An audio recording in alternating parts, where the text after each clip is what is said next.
में मुख्य उद्देश्य क्या है? भारतीय भारतीय महासंघ पार्टी का मुख्य उद्देश्य है बिहार से बेरोजगारी दूर करना, बिहार में पलायन को रोकना, बिहार में कृषि उद्योग का दर्जा दिलाना और स्वर्णिम विकास, जहां स्वास्थ्य, रोजगार, शिक्षा का समुचित व्यवस्था होगा और हॉस्पिटल का निर्माण होगा। और जो सबसे पहला नंबर है, जो यहाँ पे रोजगारों की कमी है, उस रोजगार की कमी को दूर करने के लिए भारतीय महासंघ पार्टी बिहार में एक बदलाव के रूप में आई हुई है। जी, आपकी पार्टी कितने सीटों पर चुनाव लड़ेगी? पूरे 243 सीटों पे। 243 के 243। जी। क्या आप किसी से गठबंधन भी कर सकते हैं? नहीं, हमारा कोई गठबंधन नहीं है, ना करेंगे। नहीं कीजिएगा? नहीं। आपका मैनिफेस्टो क्या है? हमारा मैनिफेस्टो है प्रत्येक पंचायत में कृषि आधारित औद्योगिक केंद्र निर्माण करना, सभी भूमिहीन को मकान बनाने हेतु जमीन मुहैया कराना, सभी टैक्स को एक कर में 5% किया जाएगा, आरक्षण को आर्थिक आधार बनाया जाएगा, शराबबंदी को खोला जाएगा और वितरण का प्रक्रिया आधार कार्ड आधारित होगा और प्रत्येक पंचायत में स्वास्थ्य केंद्र, जिला केंद्रीय BMCH नाम से अस्पताल का निर्माण किया जाएगा। हमारी सरकार बनेगी तो बिजली, पानी एवं गैस फ्री गरीबों के लिए मुहैया कराई जाएगी। हर परिवार मुखिया को 3000 मासिक पेंशन विधवा, विकलांग, असहाय को दिया जाएगा। प्रत्येक गर्भवती महिलाओं को स्वास्थ्य ठीक रहे उसके लिए 1500 मासिक 1 वर्ष तक दिया जाएगा और बेरोजगारी को खत्म किया जाएगा। रोजगार मुहैया कराएंगे, पलायन रोकेंगे, जन लोकपाल कानून लागू किया जाएगा और गरीबी रेखा के नीचे रहने वाले को शिक्षा मुफ्त दिया जाएगा, पहली कक्षा से लेकर स्नातक तक। बिहार को पर्यटक स्थल के रूप में विकसित करेंगे, बिहार को विशेष राज्य का दर्जा दिलाएंगे, खेल प्रकोष्ठ के द्वारा नए खिलाड़ी को विशेष सुविधा देंगे ताकि वह खिलाड़ी आगे अपना भविष्य बना सके। पलायन के लिए सर, अगर लोग आपको मौका देते हैं तो पहले बार क्या कदम उठाइएगा? उनके लिए हम रोजगार की व्यवस्था करेंगे, अगर नौकरी चाहेंगे नौकरी का भी व्यवस्था करेंगे, रोजगार की भी व्यवस्था करेंगे। उसके लिए हम पूरे कंसल्टेंट की व्यवस्था करेंगे, जो जिस लाइन में, जो जिस दिशा में कार्य कर रहे हैं उसको उसी में सहायता दिया जाएगा। बिहार में कितनी दफा से आप चुनाव लड़ रहे हैं? पिछले साल से मैं पिछले जो चुनाव विगत गए हैं 2020 में, उसमें हमने यहाँ पे 15 कैंडिडेट खड़ा किया था और उस टाइम कोरोना काल था, लेकिन पहली बार होने के कारण जो तब भी संतोषजनक वोट जो है सबको आया। हाँ, सीट हम नहीं जीत पाए, लेकिन जो है वोट हमें जो है अच्छा मिला। तो क्या लग रहा है सर, बिहार में चुनाव लड़ रहे हैं आप, भारतीय महासंघ पार्टी लाए हैं, राष्ट्रीय अध्यक्ष हैं, यहाँ इतने बड़े बड़े दिग्गज नेता है, लालू यादव जैसे, राजद जैसी पार्टी है, जदयू जैसी पार्टी है, उनसे कैसे आप टक्कर लीजिएगा? टक्कर तो जरूर ले लेंगे। ऐसा है कि ये लोग जो, चाहे नीतीश है, 15 साल नीतीश ने, 20 साल 19 चलाया, उधर 15 साल लालू जी ने चलाया, लेकिन बिहार में ना तो शिक्षा है, ना स्वास्थ्य है, ना रोजगार है। सारे पलायन को और सारे बर्बादी के कगार पे है, जिसे हम एक मजबूती से उसे जो है उठाएंगे और उठा करके काम करेंगे।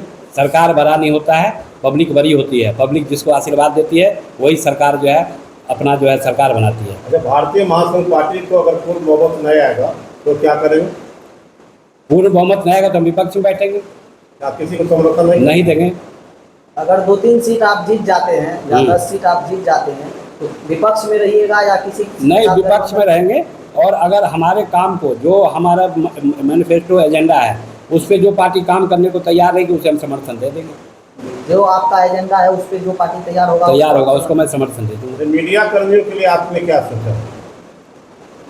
मीडिया कर्मी का जो है, जैसे मीडिया कर्मी, जो डिजिटल मीडिया के हम लोग पत्रकार हैं, हम लोग के साथ कहीं भी कुछ हो जाता है, किसी प्रकार का कोई पॉलिटिशियन या कोई भी एक्ट हम लोग की सुरक्षा के लिए नहीं बना हुआ है, फर्जी मुकदमा हो जाता है, उसके लिए हम जो है व्यवस्था लाएंगे। जो पत्रकार, जो क्योंकि ये स्तंभ हैं आप लोग, जो मीडिया हो गया, पत्रकारिता हो गया, न्यायपालिका हो गया, कार्यपालिका होगा, तो ये सब जो है देश का स्तंभ है, उनके लिए तो सुरक्षा मुहैया कराया जाएगा और उसके लिए होना चाहिए इस चीज़ को। अगर कोई कर रहा है तो गलत है।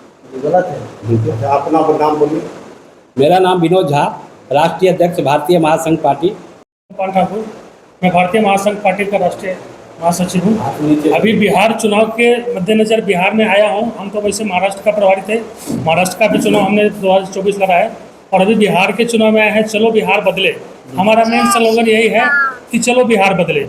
और बिहार तभी बदलेगा जो बिहार के प्रवासी, जो दूसरे राज्य में बसे हैं, जो बड़े बिजनेसमैन हैं, जो बिहार को समृद्ध देखना चाहते हैं, उनसे भी मेरा अपील है कि आइए हमारे बिहार में और बिहार को बदलने में हमारा सहयोग कीजिए।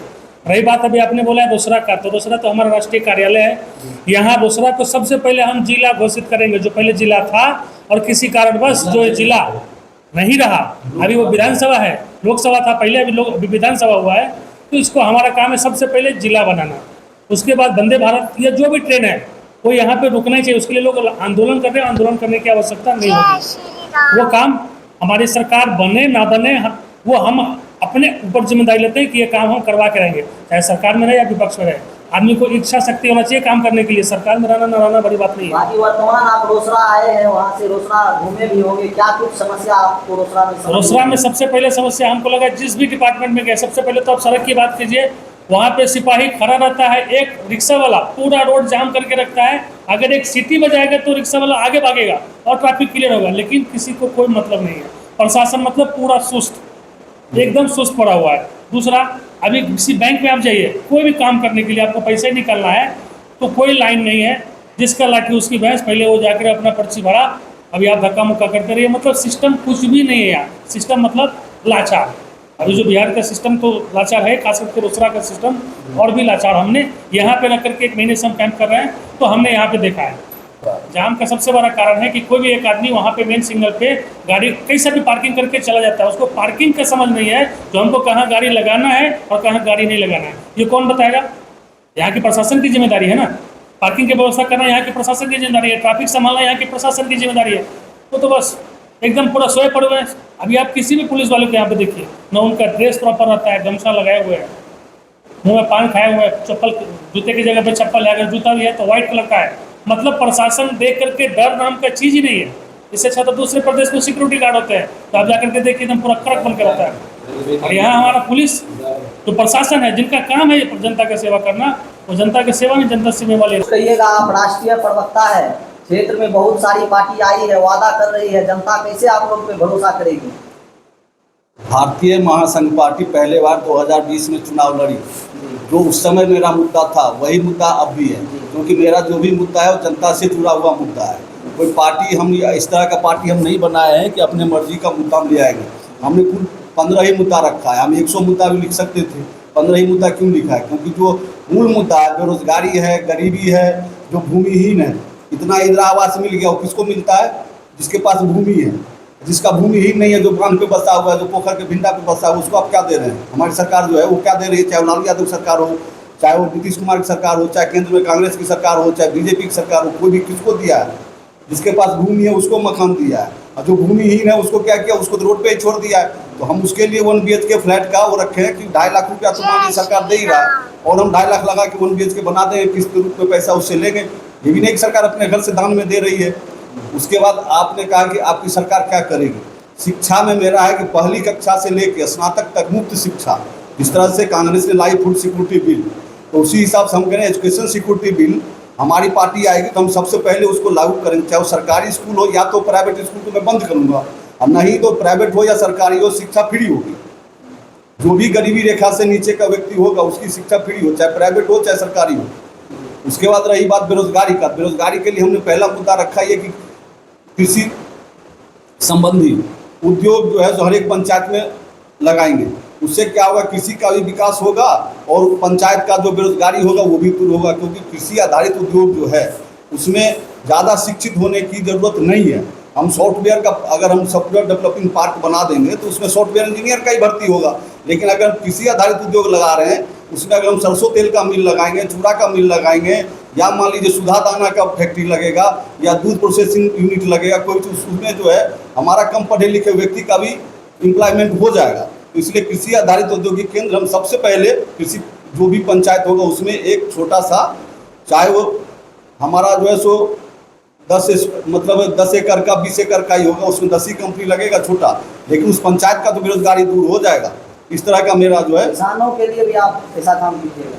तो किसान के विकास के लिए तो है कि किसान को जो बिचौलिए के पास जाता है, जो वो धान उपजाता है और धान ले लेता है, बिचौलिया बढ़िया लोग तो धान ले लेते हैं और अपने फिर से वो FCI में बेचते हैं, वो काम नहीं होकर के वही राइस मिल लग जाएगा, पंचायत में ही राइस मिल लग जाएगा, तो वही धान उनका बिक जाएगा ना। करप्शन बहुत हो रहा है, करप्शन के लिए क्या करिएगा आप लोग? करप्शन के लिए तो हमने जन लोकपाल बिल जो है लागू किया जाएगा, मैंने लिखा ही है तो उसमें जन लोकपाल में क्या है कि आप जो भी चाहे केस करिए या किसी डिपार्टमेंट में आप जा रहे हैं दाखिल खारिज के लिए जा रहे हैं या थाना में एप्लीकेशन दे रहे हैं, तो उसके लिए एक टाइम निर्धारित होगा।